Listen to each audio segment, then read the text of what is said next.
So hello everyone, स्वागत है आप सभी का एक बार फिर से मेरे इस यूट्यूब चैनल पे।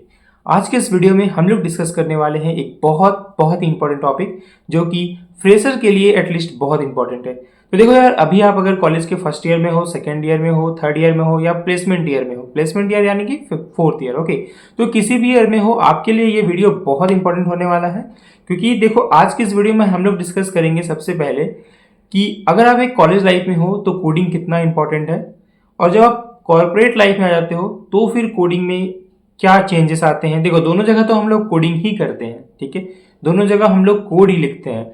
लेकिन एक मैनुअल कोड जब आप लिख रहे होते हो खुद के लिए, प्रैक्टिस के लिए, ठीक है, और जब आप एक रियल लाइफ कोड में अपना कंट्रीब्यूशन दे रहे होते हो। रियल लाइफ कोड मतलब कि एक ऐसा कोड जो प्रोडक्शन में भी जा रहा है, प्रोडक्शन में चल रहा है, और जब आप वहां पे कंट्रीब्यूशन देते हो ना, तो वो बहुत इंपॉर्टेंट होता है।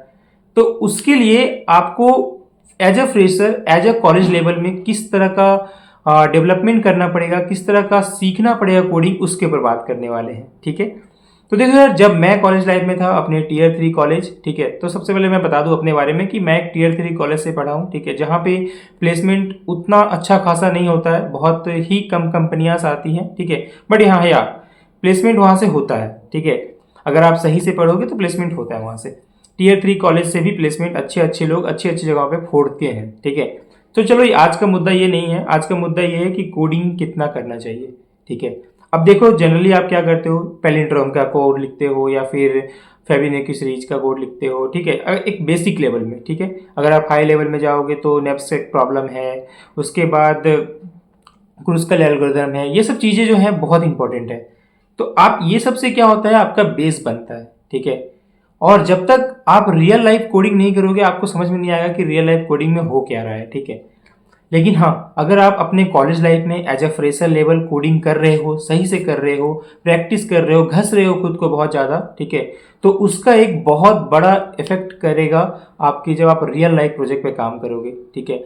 अब देखो, रियल लाइफ प्रोजेक्ट में ऐसा बिल्कुल नहीं होता है कि अरे यार आज ये कोड किया तो अरे हाँ ये चल रहा है तो चलो ठीक है, चल रहा है, इसको प्रोडक्शन में भेज देते हैं, ठीक है। ऐसा बिल्कुल नहीं है। प्रोडक्शन आप यहाँ पे कोड कर रहे हो एक कोड एडिटर में, ठीक है, और प्रोडक्शन में जब वो कोड जाएगा तो उसके बीच में बहुत सारे टेस्टिंग मीडियम होते हैं, ठीक है। आप एक फ्रेशर लेवल के भी स्टूडेंट हो तो मैं आपको ज़्यादा कॉम्प्लिकेटेड नहीं करूँगा, बहुत ही अच्छे से समझाऊंगा। देखो, सपोज आप वी एस कोड में कोड कर रहे हो जावा का, ठीक है, वी एस कोड में कोड किए, उसको आप रन किए, तो हाँ रन कर रहे हैं, तो क्या वो सीधा प्रोडक्शन में चला जाता है? क्योंकि आपने तो टेस्ट किया ना कि हाँ हमने फिबोनाची सीरीज का कोड लिखा है, हाँ फिबोनाची सीरीज सही से प्रिंट हो रहा है, दैट मीन्स कोड सही चल रहा है, प्रोडक्शन में भेज देते हैं, ठीक है। तो क्या ये सही होता है? तो देखो, बिल्कुल नहीं, ठीक है, क्योंकि आप जो कोड लिख रहे हो उसका कुछ टाइम कॉम्प्लेक्सिटी होता होगा, ठीक है। अब आप जब आप प्रोडक्शन में भेजोगे तो प्रोडक्शन में तो ऐसा नहीं है कि आप फिबोनाची सीरीज 1 से 100 के बीच में जो आ रहे हैं वो उसको प्रिंट कर रहे हो, नहीं, प्रोडक्शन में तो 1 से 1 लाख के बीच पे आ सकता है ना। तो प्रोडक्शन में जब हम कोई कोड भेजते हैं तो बहुत सारी चीज़ों को सोच के भेजना पड़ता है, ठीक है। तो अभी से बस, क्योंकि आप अभी एक फ्रेशर हो तो कुछ मेन चीज़ें मैं आपको बताता हूँ, ठीक है। देखो, आप जैसे किसी भी आईटी फील्ड में as a corporate life, as a job employ enter करोगे, तो अगर आपकी जॉब एज अ डेवलपर मिली है तो बहुत अच्छी बात है, ठीक है। अब देखो, डेवलपमेंट में क्या होता है आपको धीरे धीरे वहाँ भी समझ में आ जाएगा, लेकिन मैं आपको बस ओवरव्यू दे रहा हूँ कि जब आप कोड करोगे तो कोड करने के बाद आप लोग टेस्ट करोगे, ठीक है, जैसे कि अभी आप जो कॉलेज लाइफ में करते हो, ठीक है। लेकिन उसके बाद भी बहुत सारी टेस्टिंग होती है, ठीक है, जो कि क्यूए लेवल की होती है, एसआईटी, उसके बाद स्मोक टेस्टिंग, ठीक है, यूएटी टेस्टिंग, तो बहुत सारा टेस्टिंग होता है। वो सब टेस्टिंग के बाद अगर आपका कोड वो सारा टेस्ट में प्रोसेस होकर सही से पास हुआ तो फिर वो कोड प्रोडक्शन में जाता है, ठीक है। तो भैया, ये सब बात आप मुझे अभी क्यों बता रहे हो? मैं तो अभी कॉलेज लाइफ में हूँ, जिस दिन जाऊँगा कॉर्पोरेट लाइफ में सीख जाऊँगा, है ना। तो देखो, ये सब बातें इसलिए बता रहा हूँ कि अभी आप लोग क्या करते हो। अभी सपोज आपको कोई कोड करना है, ठीक है, जिसमें आपको 1 से लेके 100 तक के बीच में जितने भी इवन नंबर्स हैं वो प्रिंट करने हैं। तो ये करने के आपके पास बहुत सारे ऑप्शन है। आप एक ई ब्लॉक लगा सकते हो, ई ब्लॉक लगा के सारा एक के बाद एक के बाद एक के बाद प्रिंट कर दोगे, ठीक है। लेकिन ये बहुत ज़्यादा कॉम्प्लिकेटेड होगा। फिर आप क्या करोगे, आप वाइल लूप लगा दोगे, वाइल लूप लगा के प्रिंट करवाओगे, है ना। उससे भी ज़्यादा एफिशिएंट क्या होगा कि आप फॉर लूप लगा दोगे। आप फोर ईच लूप लगा दोगे, है ना। तो मेरा कहने का मतलब है कि जैसे जैसे आप कोडिंग कर रहे होगे, प्रैक्टिस करोगे, ठीक है, अपने कोड को जितना ज़्यादा एफिशिएंट बनाओगे, जितना कम टाइम कॉम्प्लेक्सिटी में वो करेगा और जितना कम स्पेस कॉम्प्लेक्सिटी भी अगर मेंटेन करेगा, उतना ज़्यादा पॉसिबिलिटी है कि आपका कोड प्रोडक्शन में जाके ना फटे, प्रोडक्शन में जाके ना इशू क्रिएट करे, ठीक है। क्योंकि जो टेस्टिंग क्यूए लेवल पे होती है वो थोड़ी हाई लेवल की होती है, लेकिन प्रोडक्शन में तो नॉर्मल यूजर होते हैं ना। अब प्रोडक्शन मतलब क्या होता है भैया, प्रोडक्शन कर रहे हो, मुझे समझ में नहीं आ रहा है।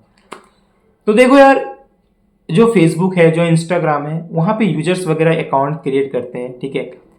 तो सपोज एक ऐसा यूजर है जो अपना यूजर आईडी की जगह पे अपना मेल आईडी देता है, ठीक है, और पासवर्ड की जगह पासवर्ड जो होता है वहाँ पे वो कुछ भी दे दिया, 0123 कुछ भी, ठीक है। बट उसने पासवर्ड किसी और नाम से बनाया था, पर उसका वो पासवर्ड भी चल गया, तो ये एरर हुआ ना। तो इससे तो किसी भी यूजर को एक्सेस मिल जाएगा फेसबुक में किसी भी पासवर्ड से, है ना। तो ये सब चीजें प्रोडक्शन में इशू क्रिएट करती है, क्योंकि नॉर्मल यूजर को पता नहीं होता है कि कोड कैसा लिखा हुआ है और कोड में क्या करना है, वो अपने हिसाब से जो तो सब डालेगा, ठीक है। तो आपका कोड इतना ज्यादा एफिशिएंट होना चाहिए, इतना ज्यादा होना चाहिए एफिशिएंट कि एक्चुअल जब कोई यूजर कुछ भी डालेगा ना तो कोड आपका फटना नहीं चाहिए।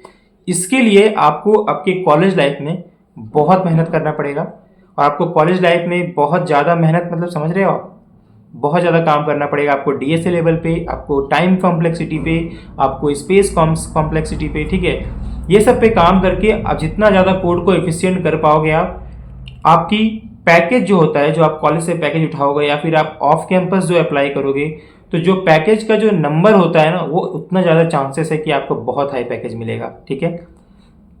क्योंकि देखो, आप जब आप इंटरव्यू देने जाते हो तो इंटरव्यूअर आपको क्या बोलता है, फिबोनाची का सीरीज लिखो। वो वहां पे आपको ये नहीं दिख रहा है कि आप फिबोनाची का सीरीज प्रिंट करके दे पा रहे हो या नहीं, वो वहां पे देखेगा कि आप कोड को कितना एफिशिएंट लिख रहे हो, आप जो लॉजिक लगा रहे हो उसमें वो कितना एफिशिएंट है। तो ये सब चीजें बहुत मैटर करती है, ठीक है। तो यही आपको बताना था। आई होप कि आपको इस वीडियो में बहुत कुछ मैं समझा पाया हूँ, ठीक है। तो अगर आपको ये वीडियो अच्छा लगा तो चैनल को सब्सक्राइब करना है, शेयर करना है और वीडियो को लाइक करना है, ठीक है।